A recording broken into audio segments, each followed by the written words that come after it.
Welcome to today's webinar. Our topic for today is designing better care environments for seniors and staff. My name is Megan Klein and I will facilitate our meeting today. The information contained within this presentation is intended to provide general information but not advice about certain regulations and initiatives. This is not intended as legal or other advice, and each situation may vary depending on the particular facts and circumstances. You should not act upon this information without first consulting qualified legal counsel.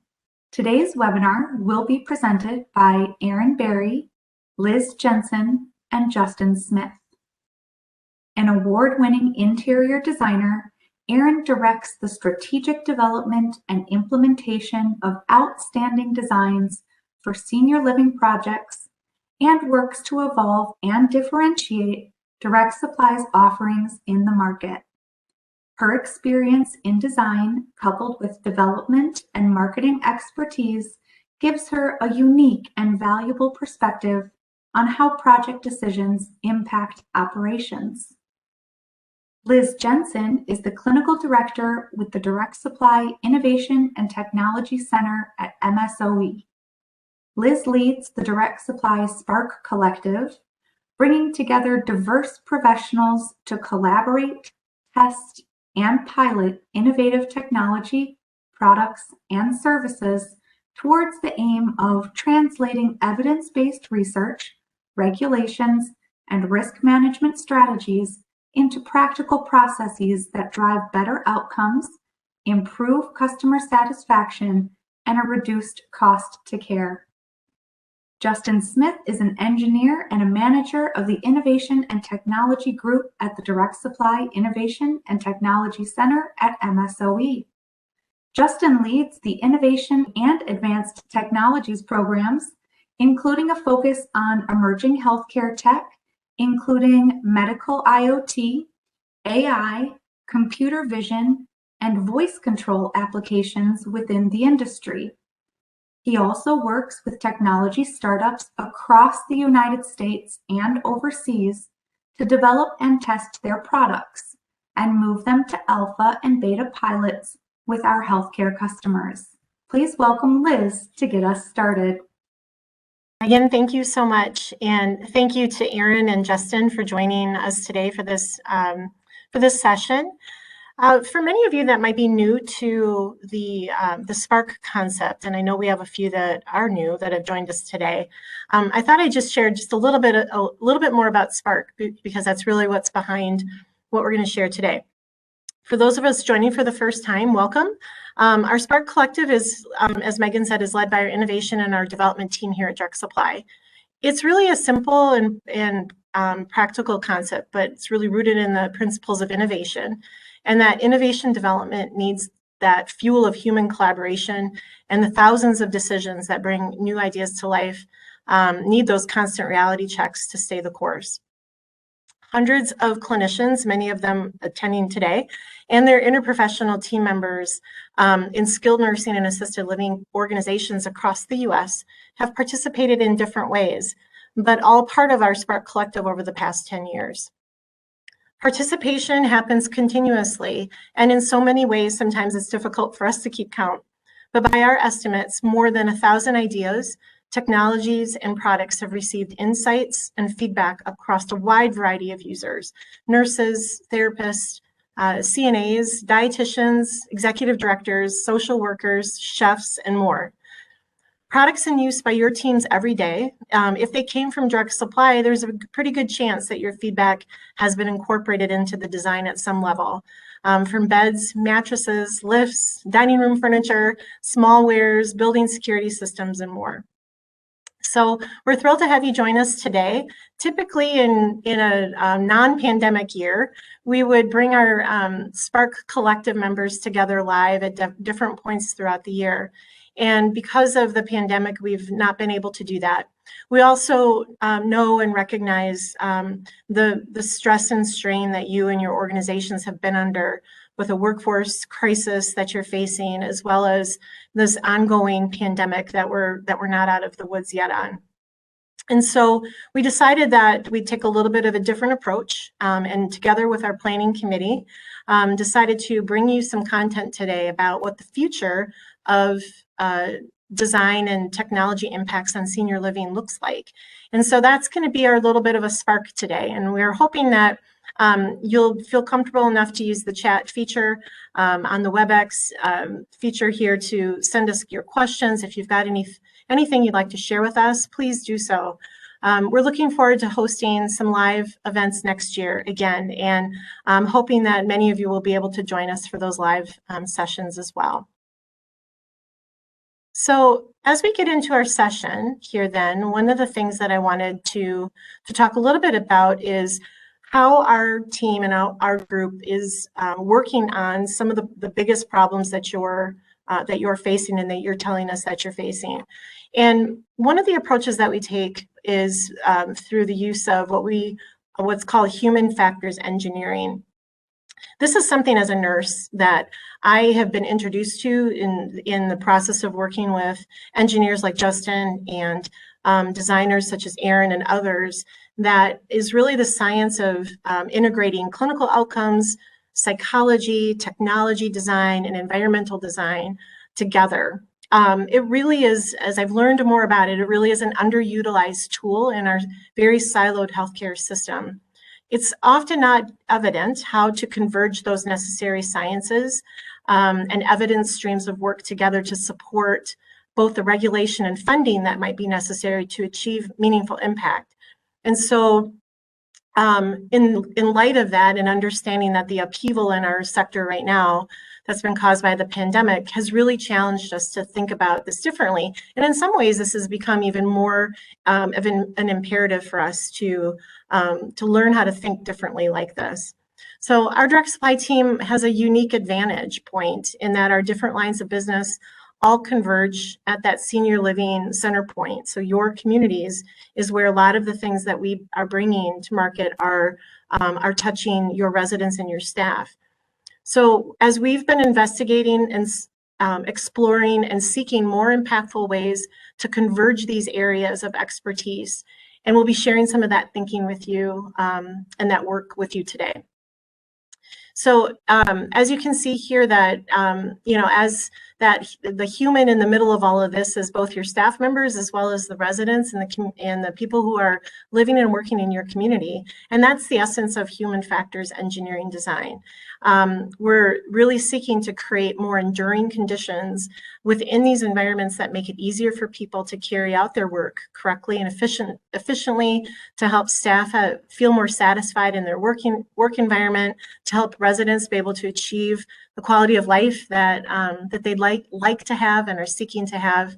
In the midst of all this, understanding that we as providers have a responsibility to deliver on operational efficiencies and sustainability, as well as safety to those stakeholders that are a part of our communities and our responsibilities. So with that, we're going to dig into our session, and I'd love to kick it off. I'm going to turn it over to Erin, and Erin is going to take us through this concept of building as caregiver. So this is a phrase, and you may hear some of us talk about this as a phrase as we're thinking about those intersections again of that human factors engineering intersection of how do these things come together in a way that helps the building be a more purposeful and responsive part of the care environment, and where technology and design can help take us to a place where perhaps it reduces the burden on the staff themselves, as well as creating these opportunities for better quality of life for our residents too. So with that, Erin, welcome, and I'm so glad you're here, and I'm going to turn it over to you at this point to walk us through some of these ideas. Thanks, Liz. Thanks so much for having me here today.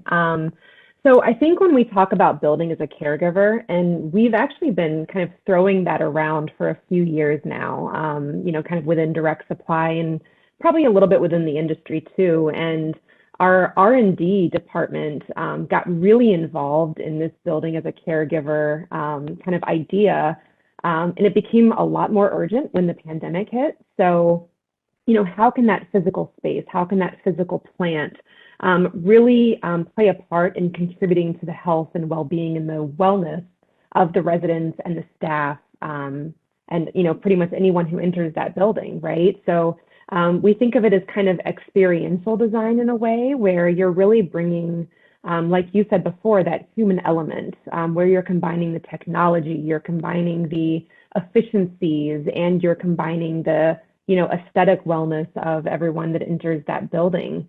And then, when we hit the pandemic, we really brought together a multidisciplinary team of folks within direct supply to really research and figure out what that means to our clients and to our operators for our buildings. So, the purpose of this really is to help our clients discover a more sustainable way to design their buildings to allow for that safety and wellness aspect. And again, that is going to bring that technology in. It's going to bring those efficiencies in. And, we'll talk about this a little bit later, but, really the challenges that we're seeing in staffing right now are going to play a huge part in this. I know, Liz, you talk about that kind of cognitive burden being lifted a bit off of the people that interact with this building. And I think that's what we're hoping to do here with this kind of building as a caregiver model.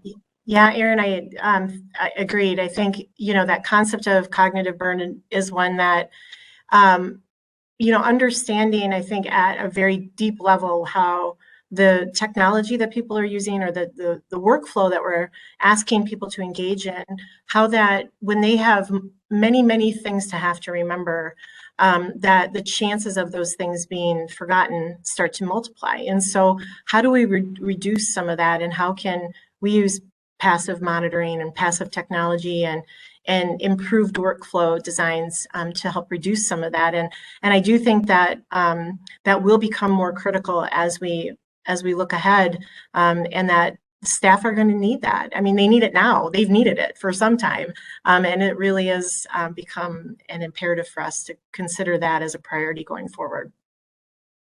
Definitely. So when we get into this, we decided to really try and build a roadmap, excuse me, to safety, a roadmap to wellness that really converges design, architecture, clinical wellness, technology. And, we're trying to provide different solutions for different budget levels. We're trying to show kind of what the future of the building could look like. And I know Justin's going to talk a lot about technology here and how we can really integrate that into our building. And the 4 areas that we're really focusing on today are that entry and that visitation, kind of when you enter the building for the first time, the gathering and dining experience, so those common areas, those amenity spaces, and then staff wellness and safety. So where in the building does the staff move? How do they interact with the building? And then it's also going to be that congregate living, those smaller households, and then the resident units. So those are the 4 areas we'll be focusing on today. Should I just jump in, Liz?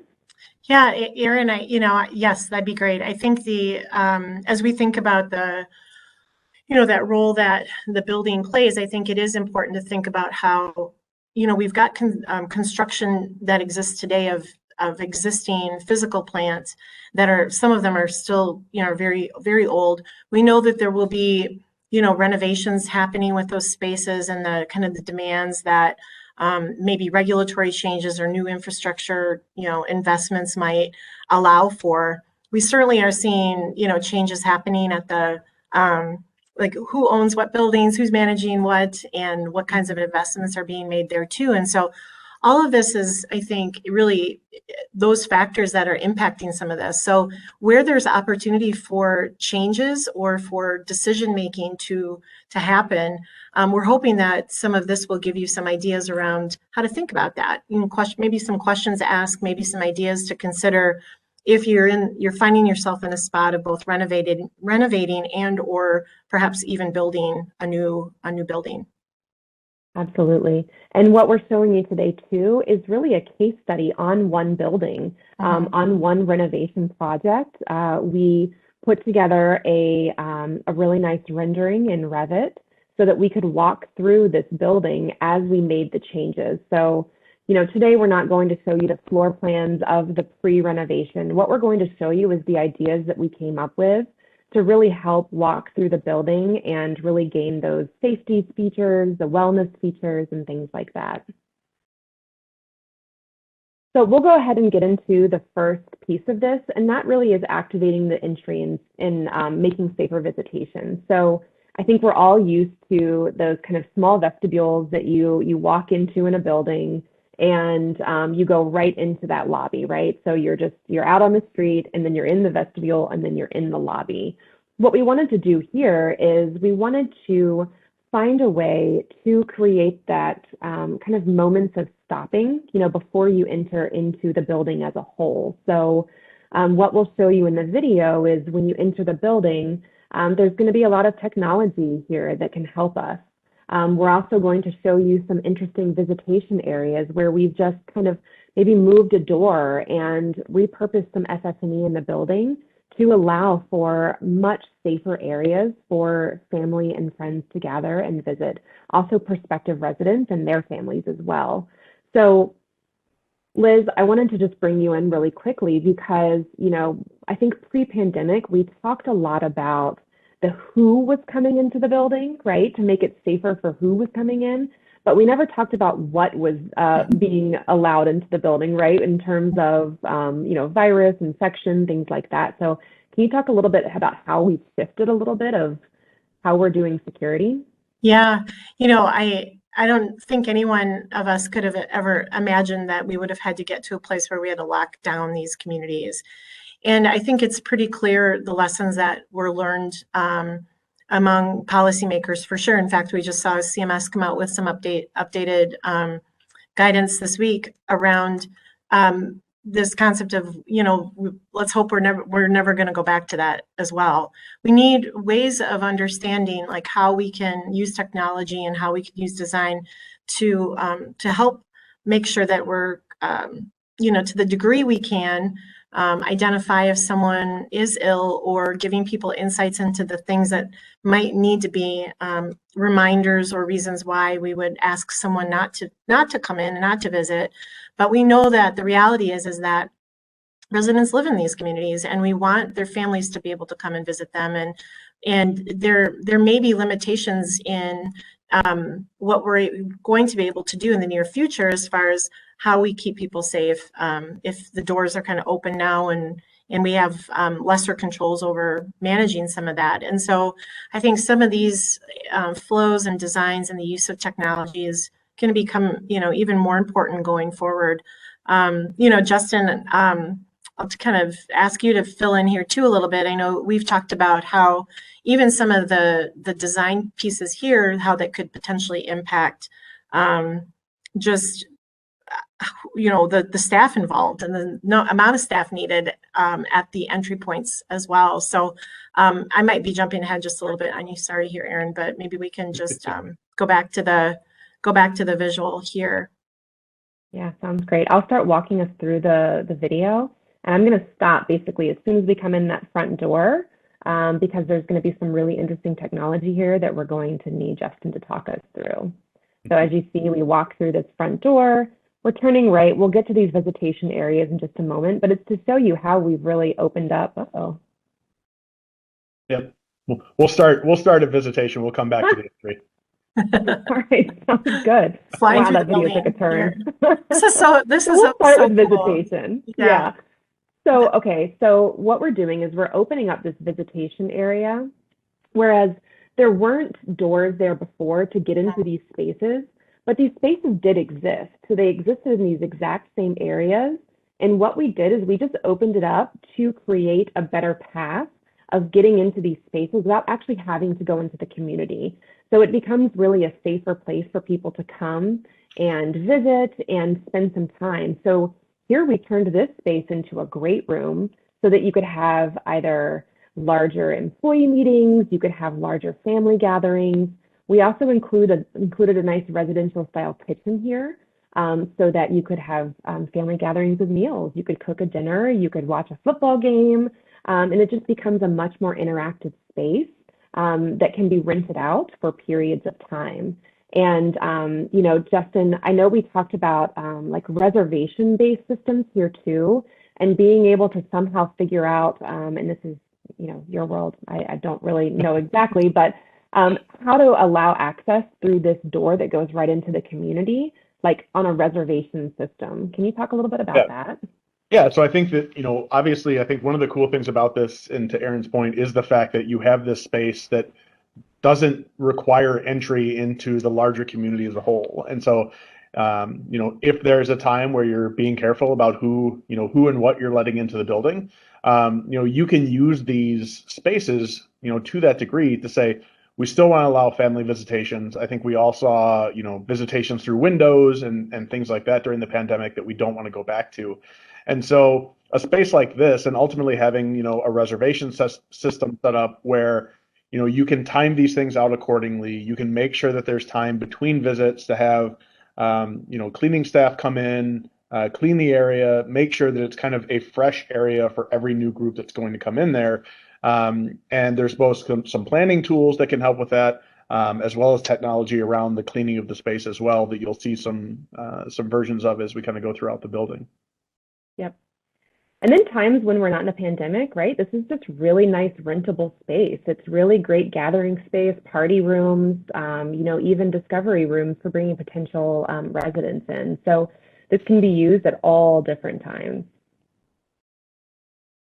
And then, you know, as we're kind of going through this too, we have another visitation space that we're going to get into, and this is really the more small private space that can accommodate just a couple of family members and a resident. And when we get into this space too, you're also going to see that there's some technology on the wall that could allow for that televisits, right? So we can do televisits with our family and friends, and then even some telehealth as well. So Justin, maybe a little bit about technology, and then maybe Liz, some about, you know, why telehealth is so important these days.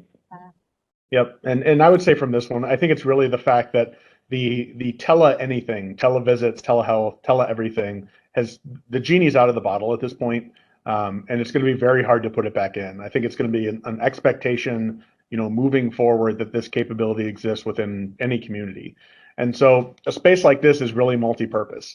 I think one, as you think about it today, if you don't have those kind of televisit capabilities, you're really locked into only maybe the family that lives in the area coming in and visiting their loved one within a community. With this type of setup, you can have those people that live across the country, across the world, basically connect in, be able to have that social time with the resident, and you know, just like they were kind of across the street. The other side of this, and what we're seeing more of, is kind of the idea of telehealth suites. And so having really the similar type of hardware, but ultimately, again, a private area where if someone wants to have kind of a teleconsultation with their doctor or something else, they have a private space to do that. And it's not having to do it over the phone or on a tablet or something like that. They can actually have kind of a space that's dedicated to that purpose. Yeah, I think, yeah, you said it nicely. I think, Justin, that ability to be able to have different things that can happen in this space, but having that privacy as well to be able to have a good telehealth visit. If there's opportunity, for instance, to even store some things or store some equipment that might be needed for a visit, if we're not going to be doing it in a resident's room, for instance. I think that having multi-purpose spaces like this is something that, historically in many older skilled nursing communities, that these common areas were either kind of tucked back into the facilities themselves, back off of maybe a nursing unit.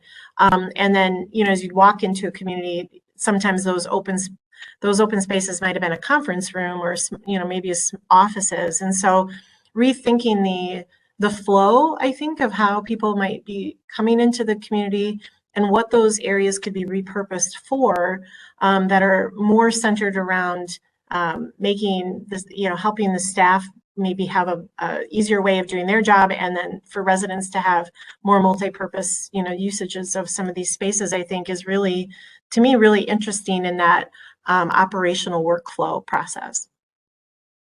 Definitely.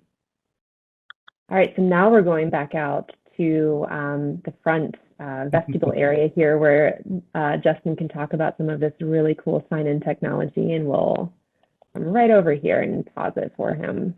Yeah, and this is really... No, I'm sorry, go ahead. No, go ahead, Justin. No, go ahead. I was going to say, this is really that whole idea of the kind of first line of defense within the community. And so I think, during the pandemic, we certainly saw, at least at the very beginning, a table set up in this vestibule with someone sitting behind it, manually taking temperatures, collecting information of visitors, doing that kind of stuff firsthand. I think this whole idea of being able to automate some of that process is something that we're certainly looking in. And so the pedestal that you see on the left side is really this whole idea of kind of remote thermal screening. So obviously temperature is not the only thing that could be a determining factor on whether somebody may be coming into your community with something you don't want them to have. But this whole idea of some type of kind of biometric screening device that's actually happening kind of within that vestibule before people even get into the community, before they interact with any staff, any residents. The other piece is really, the monitor on the wall here is this whole idea of a virtual concierge. And I think we're seeing this more and more in that historically, it was really only the front door that had someone there. And so if you think about all the entrances and all the doorways to get into a community, you were really sat that, there was a desk inside that, there's someone at the desk, and they're focused on that. With this whole virtual concierge idea, one, it allows you to have this capability at really any door into the facility. And it also allows you, if that person needs to step away from the desk, and let's say it's after hours or something like that, you can have a security person or someone else pop into this, interview who's trying to come into the building, understand, why they're there, what they're trying to do, and then make that decision on whether or not to unlock the doors and let them in. But still be able to do that with a personal touch, but not necessarily with the physical touch. Mm-hmm. Yeah, I think, it's interesting, Justin. I know you and I have talked about, and we're seeing more groups look at real-time location services as well, and even, the ability to print off a badge or something that could, we could track, where someone's been inside of a community. With some of with the guidance that's changed from CMS recently around testing requirements as well, that allows for some contact tracing. When I talk to providers, some of the things I'm hearing from them is that's complicated because, how are we going to know who and where and how, and if this will be our policy? But I do think that, there will be opportunities probably in the not so distant future for us to have a little bit of a better handle on some of that so that we can use technology to help impact other workflows that might be triggered by that down the line a little bit as well. So I think that's pretty interesting. Definitely. So then our next section we're going to get into is once we've passed our first line of defense, we then get into I forgot. I'm just going to give a little insight. Yeah, so I'm just going to give a little insight into one of the things that Liz asked was, can I give some insight into some of the kind of coming down the line technologies that we're looking at? And so one example of this would be, to that point of kind of visitor management systems and things that are out there, a lot of them today it's a unique experience every time. So every time I come in, I'm signing in with my information. It's the same information time after time. And so one of the things that we're looking at is, there's some groups that are actually building out the facial recognition capabilities within this. So even in that front vestibule, through facial recognition, automatically understanding who this person is, who they're there to see, sending notifications automatically to that loved one to let them know that they have a visitor there, and automating a lot of that process by knowing who is walking in the door kind of as soon as they get there. So this is something that's being worked on now, and we're starting to see it, start to creep out. The other piece is really some of this kind of telepresence systems.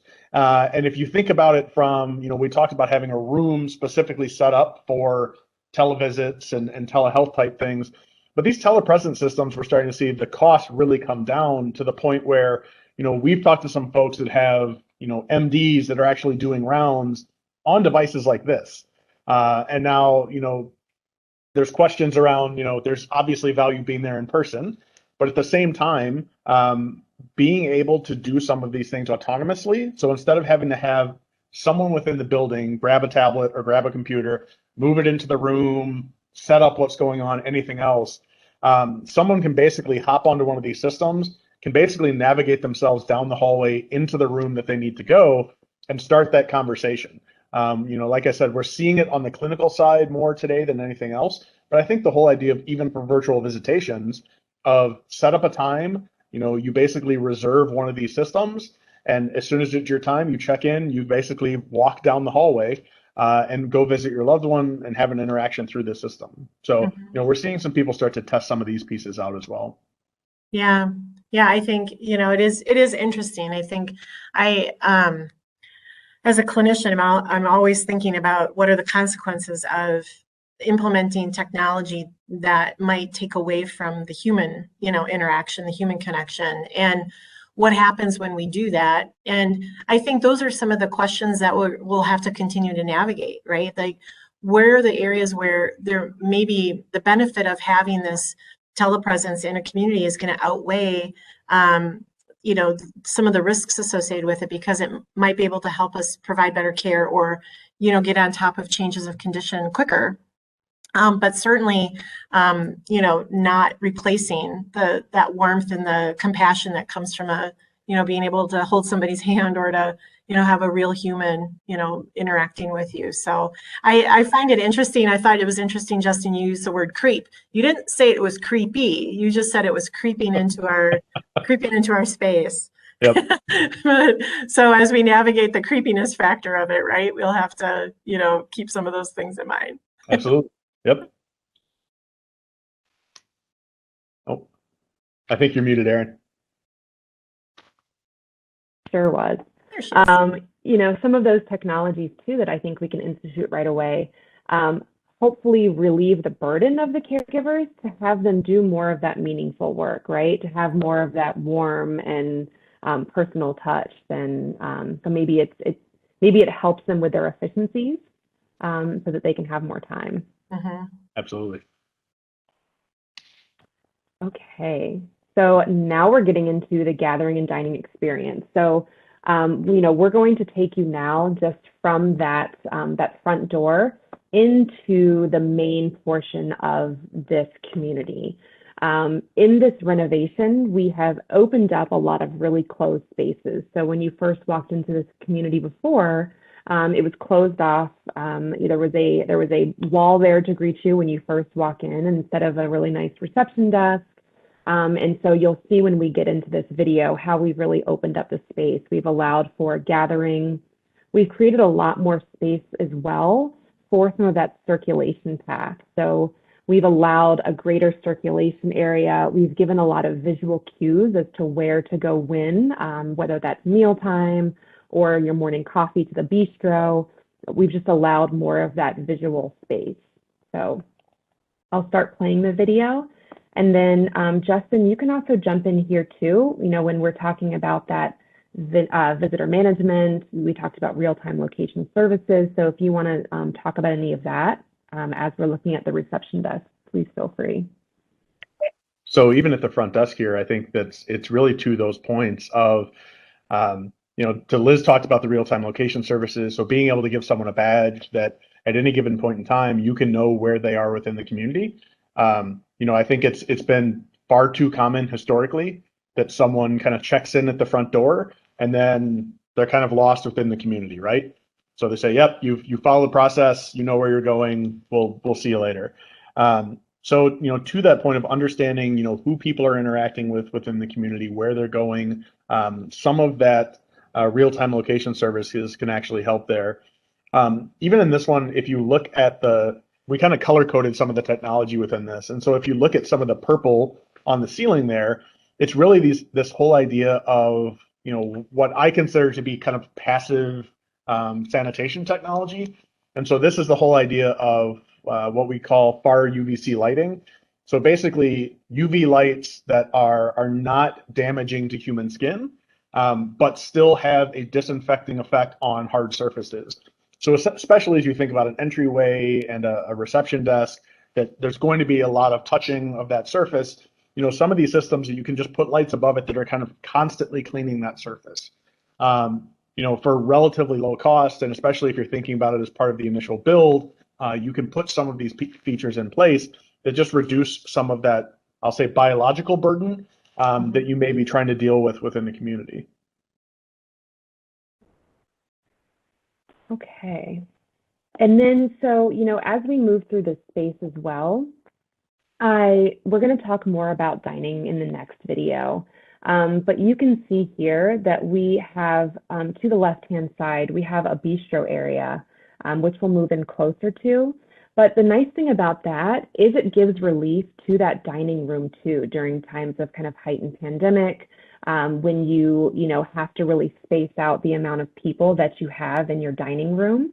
It really allows you to have that all-day dining. It allows you to have those grab-and-go features so that your staff can be well-fed. They can do grab-and-go. Your visitors can come in when they're visiting and they can grab something. Maybe even your visitors grab something and take it home with them so they don't have to cook that night. So having this additional dining venue can be really helpful for the communities throughout the day. And then, we also talk about here, doing reservation-based systems. Can you make a reservation here at the bistro for your dinner plans? Can you order digitally and, maybe from your room and have something that you can pick up and grab and go?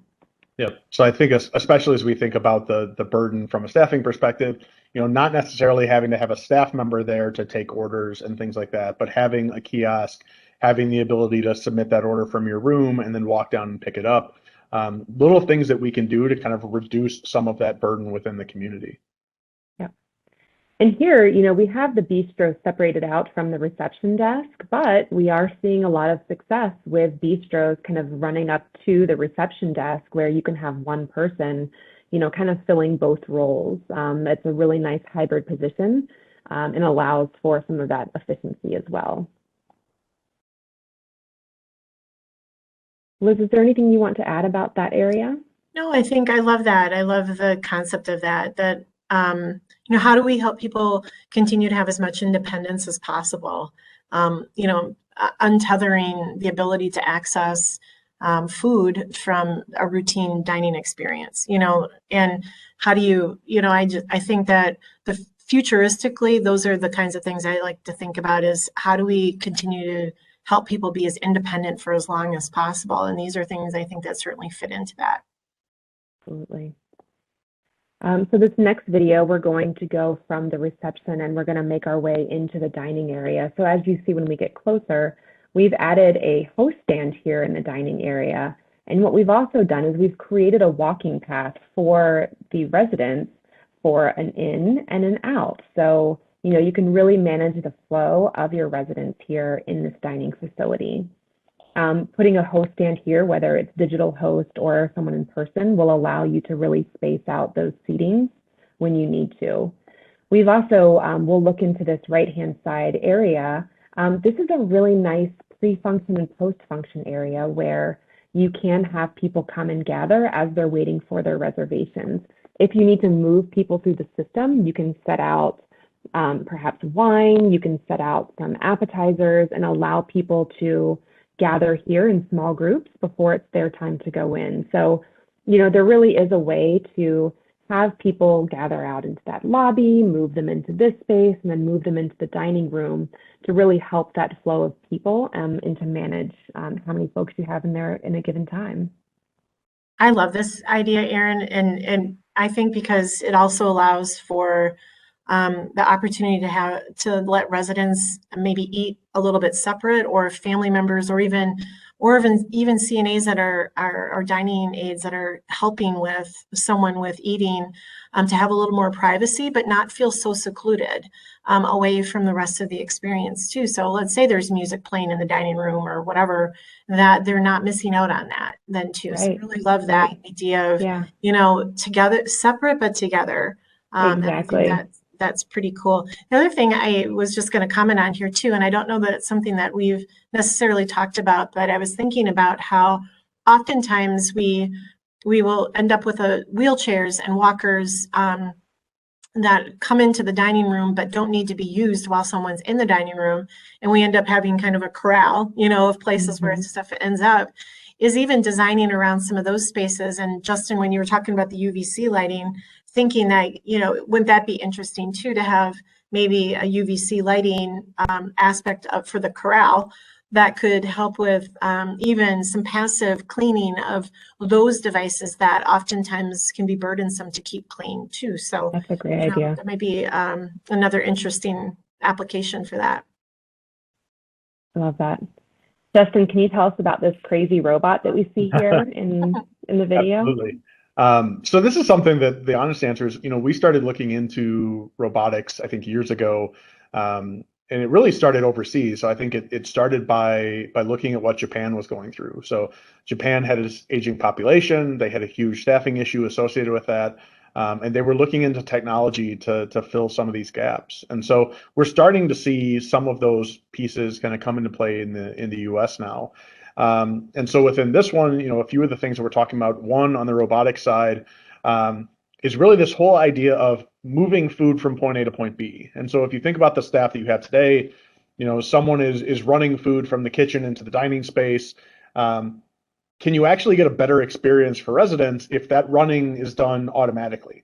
So someone's in the kitchen basically dispatching, putting all the orders onto basically this robotic carrier. It brings it into the dining space. And you have a person in the dining space that really does, kind of what we say is that last mile delivery, right? Taking it from the device, getting it in front of the resident, but being in that room to understand what's going on and be available. And I think what we're seeing is, there's aspects of obviously bringing down the cost of service, but we're also by bringing down that cost, actually able to offset and maybe have an increased wage for some of the dining staff, and bring in a different caliber of dining staff to have a different type of environment within that space. Certainly some other things in this, digital ordering, again, whether it's through kiosks or even, iPad-based ordering for staff that works within this space. And the other thing is just thinking that this is that big common area. And so whether it's things like the UVC lighting, or things like needlepoint bipolar ionization within the air, how do we treat this space in such a way that, regardless of whether it's pandemic or not, this is a healthy space for people to be, and it's less of a worry for the people who are operating the community. Is there a real life example of the robots being successful in a community? Because I can imagine this might scare some people away. Yeah, absolutely. And I think that, I think to Liz's point prior, the goal is not to replace the human element. The goal is ultimately to augment something that isn't providing value by having a human do it today. And so there's a handful of customers that we're working with right now to really prove out the return on investment on these things.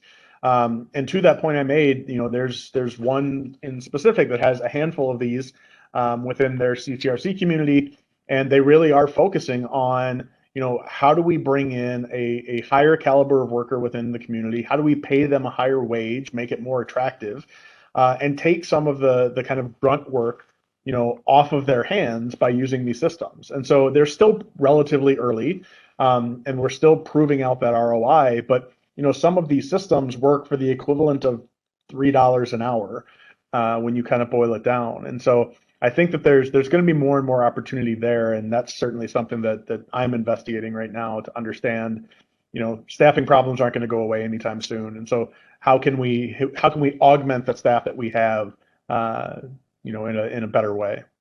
I think, haven't we, Justin, to the communities that are piloting this, what we've heard is the residents are enjoying being a part of the pilot as well, giving feedback and positive feedback, I think, in general, right? That they're enjoying being a part of that. Yeah, a lot of text message to grandkids on the sweet robots that are cruising around in the dining room. Yeah.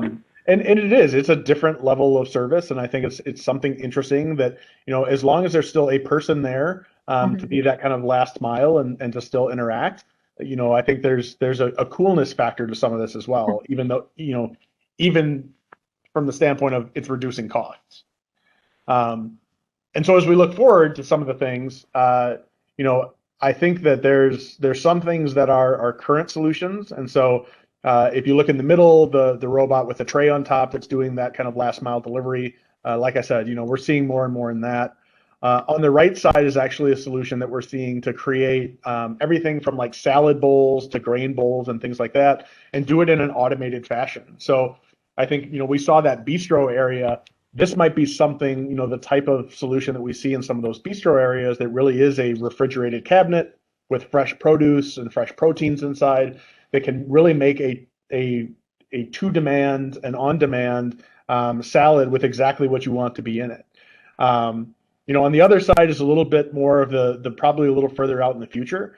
But what do robotics, what capabilities are there? There aren't necessarily robotics today that can replace everything that's happening in the kitchen. You're starting to see robots roll out in kind of fast food where maybe all it's doing is flipping burgers, and it's flipping burgers thousands and thousands of times a day, and that's its sole responsibility. But we are seeing some things, like the kind of salad bar on the left side, or the pancake robot. We are seeing people start to test some of these things out, just to understand, like, is there a viability to some of these solutions? Is there going to be a true return on investment? And I think you're going to see more investment in this space from a development standpoint, in the coming years to really kind of prove those value props out. Justin, it might be a good time just to mention that as I think about this, and I think we probably have some members of our Dining Executive Council that have joined us today for this event. I know that members of that council have helped to give insights and feedback into some of this type of technology. And that is so critical, I think, to these technology developers, that they get access to people who are using or have that really, experience and insight into what are the things that are the go or no-goes when it comes to designing these sorts of things. And so I think it's easy sometimes to look at it and think like, well, that's way too far out in the future. But I think sometimes, we've had enough experience with startup companies working with founders that the earlier they can get these feedbacks and their ability to pivot quickly and implement these ideas quickly gets us to a viable technology and the solution so much faster.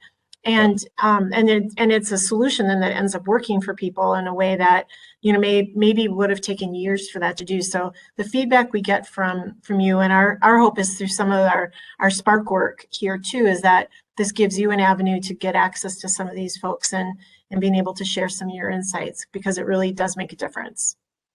Absolutely. Definitely. Sign me up for testing the pancake robot.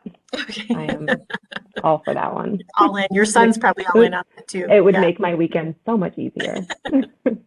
Okay, so now we're going to get into the staff wellness and safety space here. And, we all know that staffing is a big issue, kind of in every industry right now, but we also know that it's acutely an issue in our industry. So before I get into kind of showing what the staff space looks like and the staff entry, Liz, let's talk a little bit about what are some of the biggest concerns surrounding staff wellness and happiness and safety and just kind of all the things that we're dealing with right now.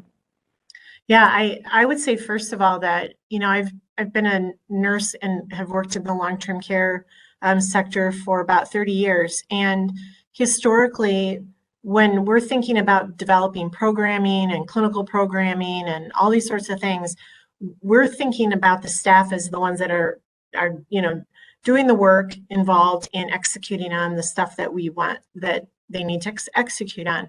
And so I think, at least in the world that I've kind of lived in this space, we've really always focused on the resident first, which is important and good. But I think this workforce crisis that we're in has opened up a lot of our eyes to this realization that without staff that is healthy and well and interested in continuing to work in our space, that none of the rest of it happens. And so in pivoting, I think, and elevating the importance of staff wellness and safety is critical to the survival of how we're going to care for our aging adults and how they're going to care for us as we age, as well. So this becomes, we actually even talked before as we were preparing this session, should we move this up to the very beginning because of the priority around this topic? And so I think some of the things and ideas that Erin, you and Justin have put together in this section are really important because historically we haven't seen a lot of investment in physical plant space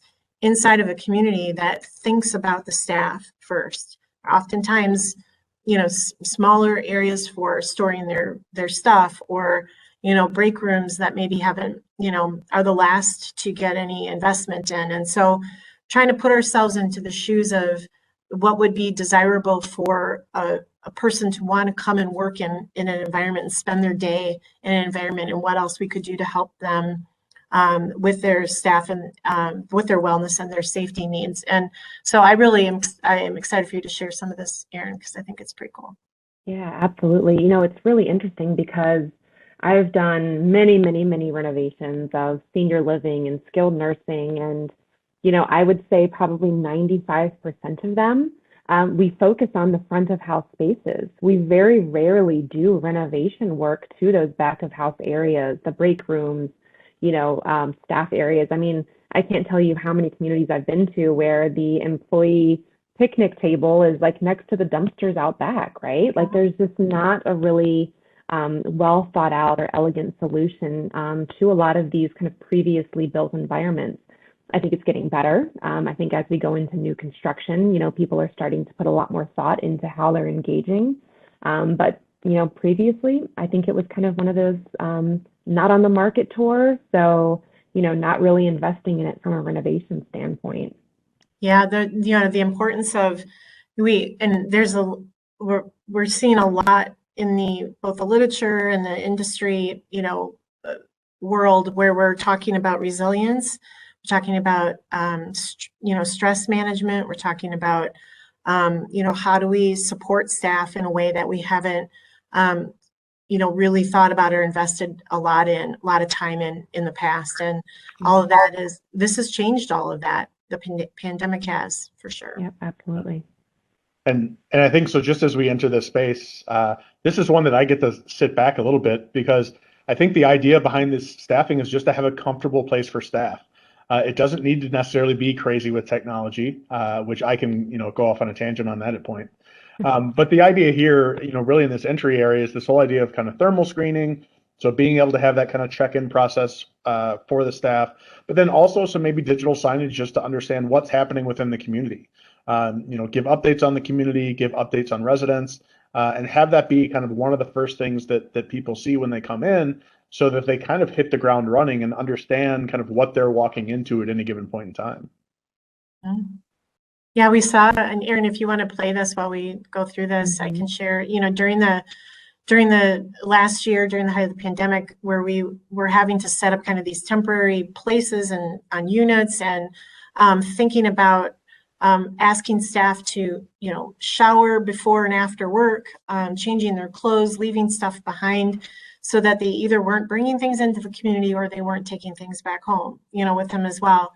And, as we look to the future, infectious disease and, prevention of and transmission has always been a concern, but we've never thought about it to the level that we've thought about it now. And so I think, redesigning this part of the building, I think, gives us a lot of opportunity to build on what we've learned. Yep. Absolutely.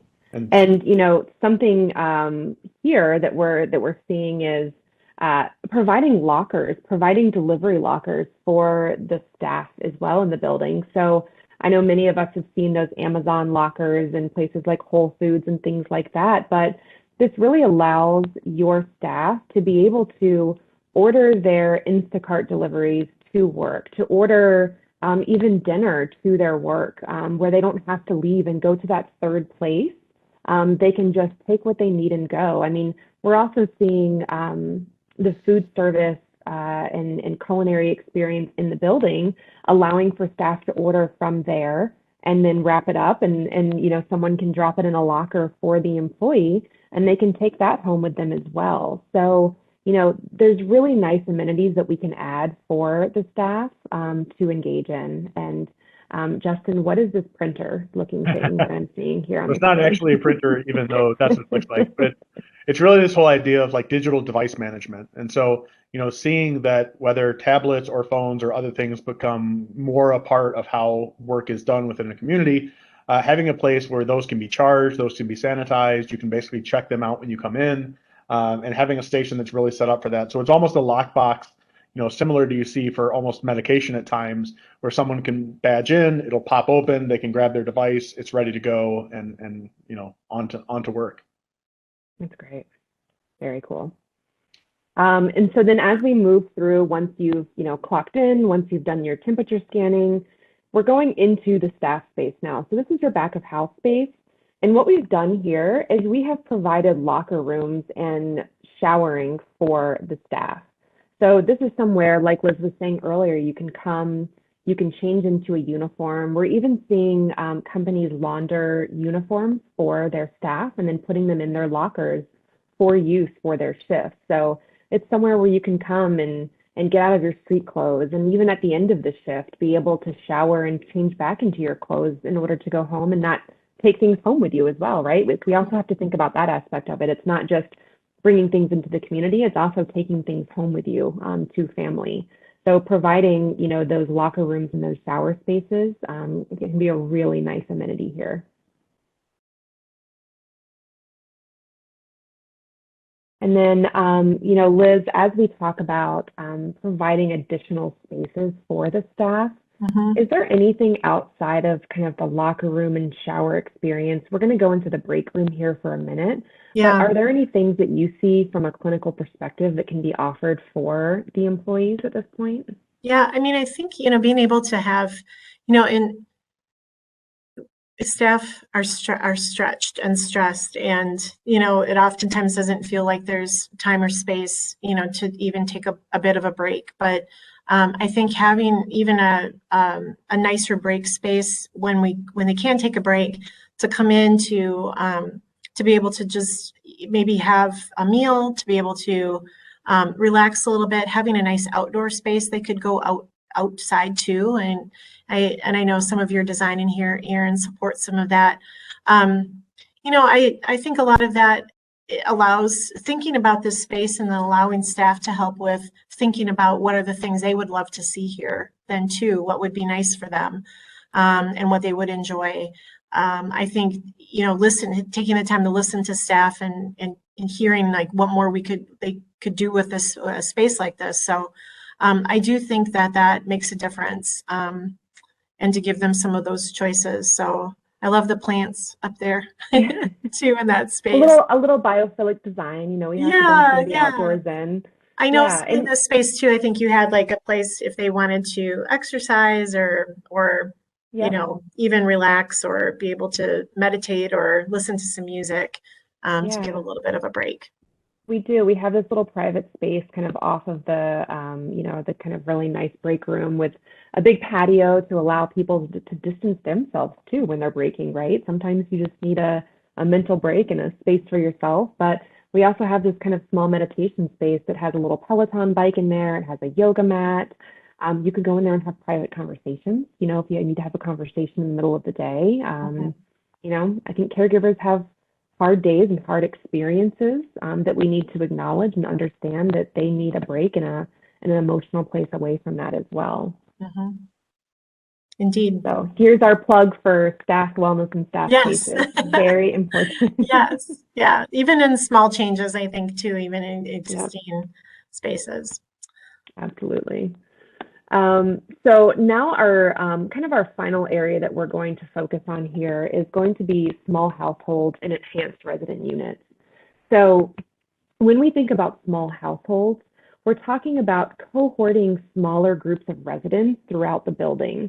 Now, the really nice thing about this renovation that we did is the building was so perfectly set up to allow for each wing of the building to have its own kind of cohort set up. So each wing had their own elevator. They had about 12 resident banks, and then they also had a lounge area that could act as a smaller dining area. and as a smaller kind of multi-purpose space. They also had their own laundry service in that wing, and they also had a small kind of nursing area, so like a little telehealth room. So the building that that we're doing here was just really set up so nicely to have that kind of small household feeling. Now, the thing that we didn't accomplish in this building was separating out the airflow. So, we'll talk a little bit about that, but being able to do that needlepoint bipolar ionization, where you can really truly separate out those wings to create different air systems, is really going to be your safest way to cohort people in smaller groups. We did this on more of just kind of an organic nature of, if everyone is well in that cohort, then they can interact and dine together and, really kind of have a nicer social experience in those areas. Liz or Justin, I don't know if you want to go into the airflow at all during this, but that is something that we focused on here. Yeah, I think it's just something that we're seeing throughout the building, right? Air quality has always been an item of focus. I'd say obviously in the last 18 months, it's become much more of a focus. And there's always been this whole idea of even the common flu and the seasonal flu going through the building. And so, how can we help to eliminate that transmission as much as possible?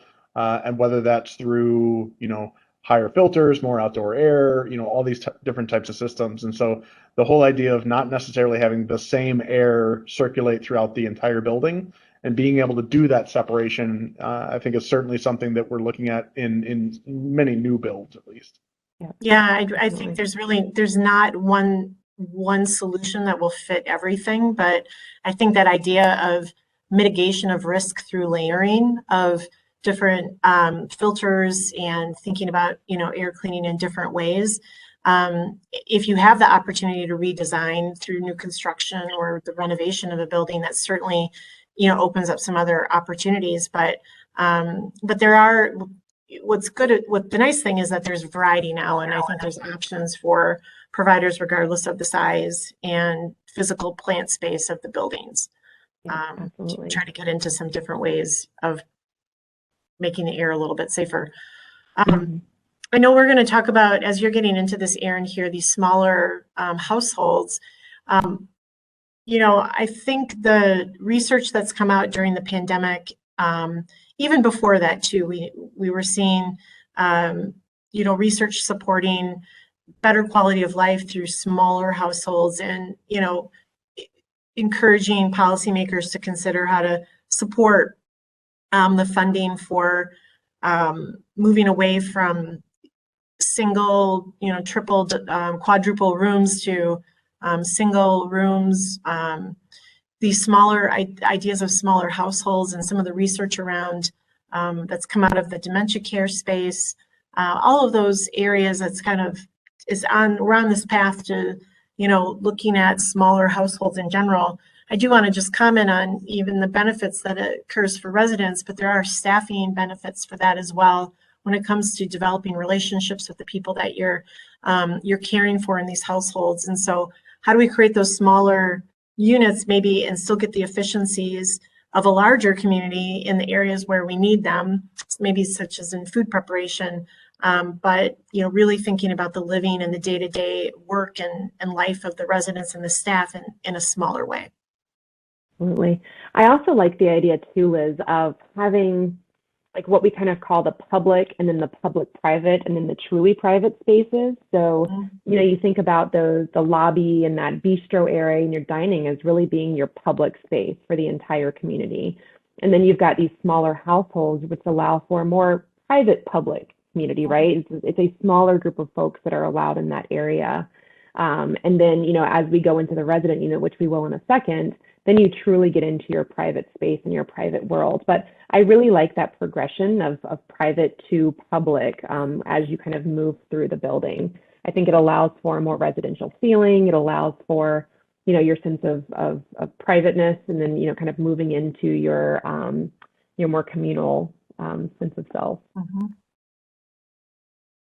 So, as we move through this space, as you can see, it's really just a smaller gathering space. You've still got your really nice soft seating in your living space, and then you have a place for perhaps games and dining.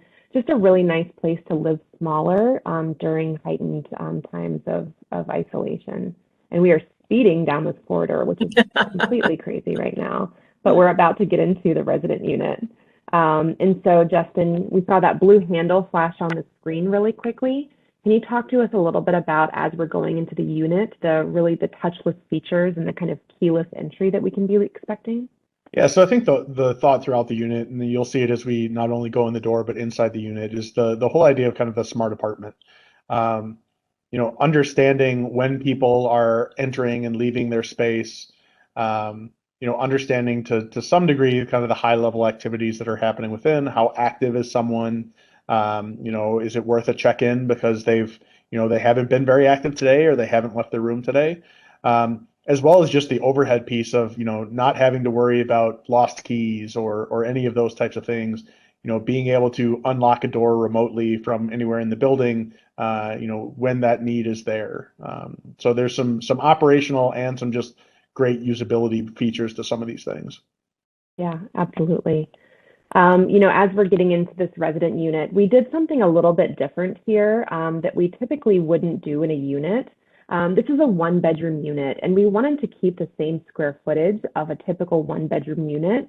So what we did here was we pulled the bedroom interior into the apartment to allow for that physical living space to take up the entire kind of light area of the apartment. So the living space got the windows. Your bedroom space, which is where you're really living in at night, and you really want to be spending your time in the living space, allows you to have, in times of isolation, to have more access to that light and to that brightness of the living area. Another thing we did here too is we created that sense of entry, that foyer that you get with most residential spaces. So we put a bathroom here in the front at the foyer, so that when you have a visitor or a caregiver coming into your space, they can step in here, they can perhaps take off their shoes, put them on the shelf, they can wash their hands, they can really decontaminate themselves from, kind of the outside. And then you move in to the really large area of your living space here. So, Justin, as it's kind of moving through the apartment, do you want to talk about a little bit, connectivity and things like that as we're looking at some of these enhanced amenities in here? Yeah, absolutely. So I think, we already talked about some of those abilities to understand what's happening within the community from your own room, place dining orders, things like that. Within the space, I think you're also seeing some of the things that we're thinking about when, Liz had mentioned some of the kind of passive monitoring pieces.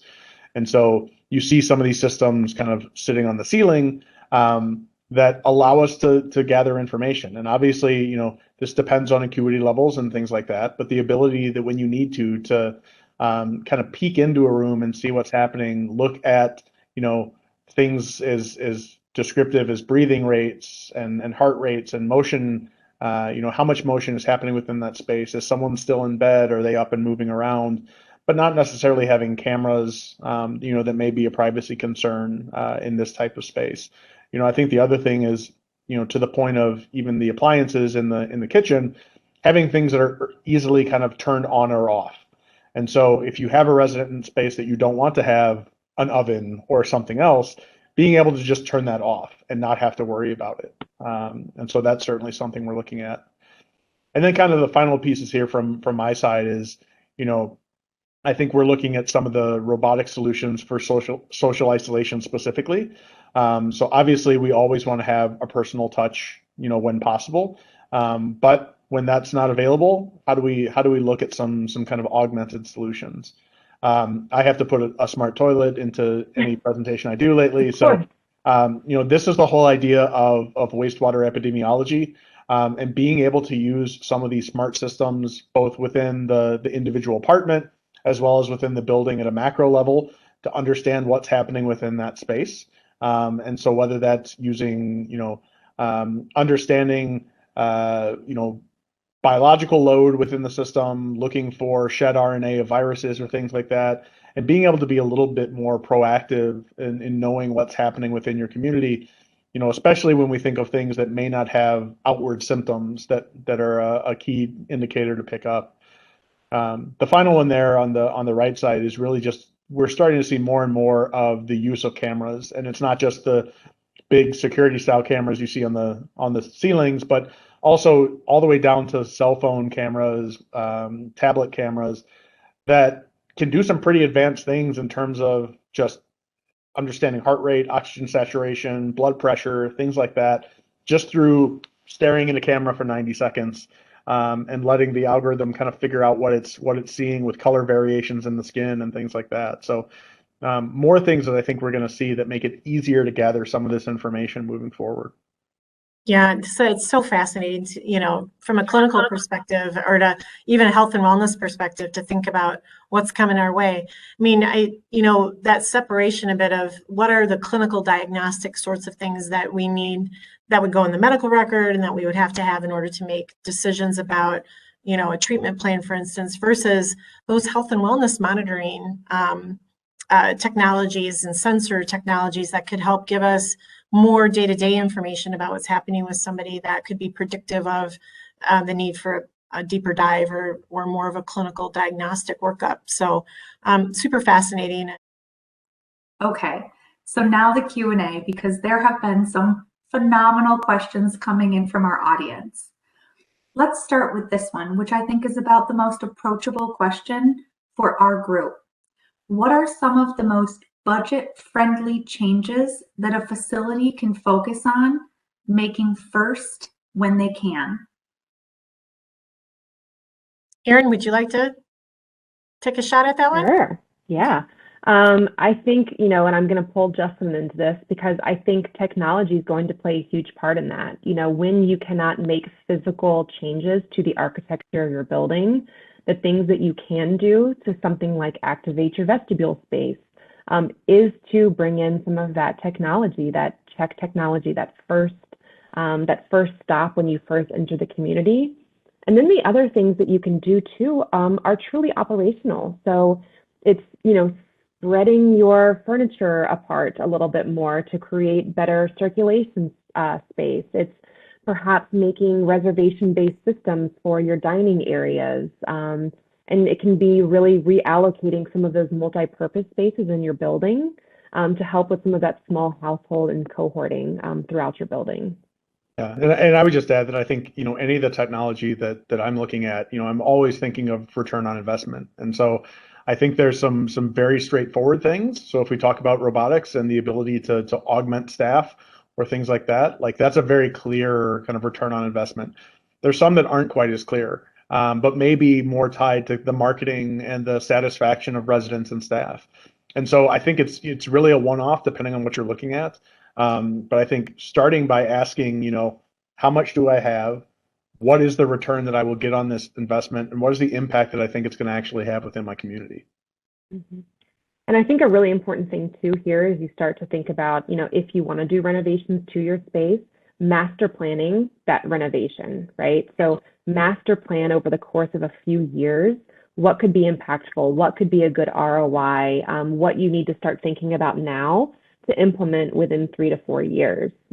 So master planning, I think, is our biggest line of defense there. I'll put in one plug that, I know that there's some folks on the Aptura side that have been saying this as well, but bringing technology into that initial design process. So if it's a He's frozen.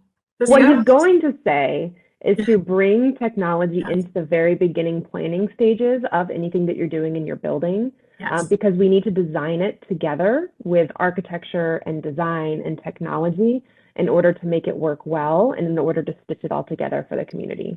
And I would add a clinical leader into that equation as well, because I think having the voice of a clinician, a nursing leader or a therapy leader or a dietitian that can be a part of that planning decision, those planning decisions as well, they will think of things that no one else will think of. And that is really critical.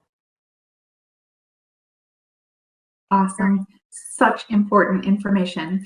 Okay, so the next question that came in, looking at a building as a caregiver, the first thing that jumps out to this attendee is expense goes up, but does revenue? What is our panelists' take on that? Do you want me to start? Oh, if you want to start, Erin, Okay. sure.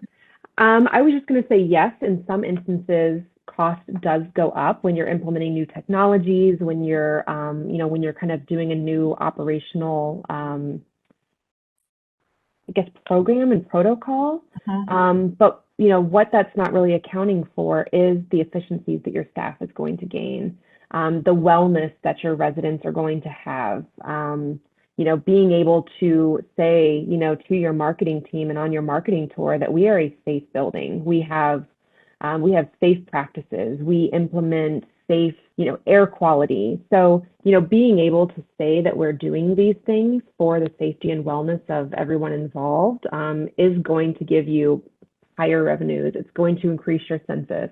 It's going to do all of the great things that you want from your community by making these investments into your community. Yeah, and I would just add, I think we're talking in very broad terms here, and have in some ways interchanged both things that could maybe happen in a skilled nursing facility versus an assisted living community, for instance. And certainly both of those settings have their own unique needs and challenges. But we're seeing so many changes that are happening in the markets as well when it comes to involvement of other healthcare systems, others that are involved. So I would advocate too for, I guess, kind of tacking on to what Erin said about master planning. There's also that master planning around who are the kinds of people that we're trying to provide services for, and how do we plan to, work on growing that census in conjunction with our partners in the communities. And being clear on that sometimes can also help you understand where some of your primary investments should be then as well. So if you're really going to, hone in on maybe a higher acuity resident, or you're focusing in on maybe you've got a special needs plan that you're partnering either with an insurance company or setting one up on your own, that allows you to really tailor some of your investments then to that particular population. So some of that planning and thinking together maybe with some of your community partners could be helpful as well. Wonderful. What do you think, Megan? I know I don't know how many total questions we have. Do you want to do one or two more? Yeah, sure. Yep, I've got a handful more that came through. I'll pick some of the ones that I really think could make the most impact here. So Erin, I think this one might be best suited for you to at least start with, but an attendee asked, do you recommend changing our staff break room colors once in a while to improve morale and wellness?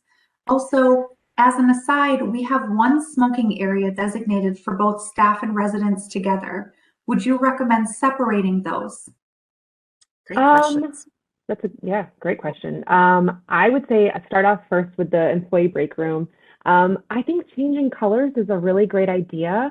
I also think, more importantly, making sure it's in an area that has windows, that has access to some sort of kitchenette, that has really nice lighting. I think not only the paint colors, but just the kinds of things that you put in there to make it really nice and warm, and whether it's soft seating, whether it's a place for people to charge their phones and things like that when they're on a break. Like, it really just needs to be a space that that you want to be in, that you don't want to just sit in there and eat a 5-minute tuna sandwich, right? Like, you want to be able to sit in there and enjoy your break and really have a recharge moment.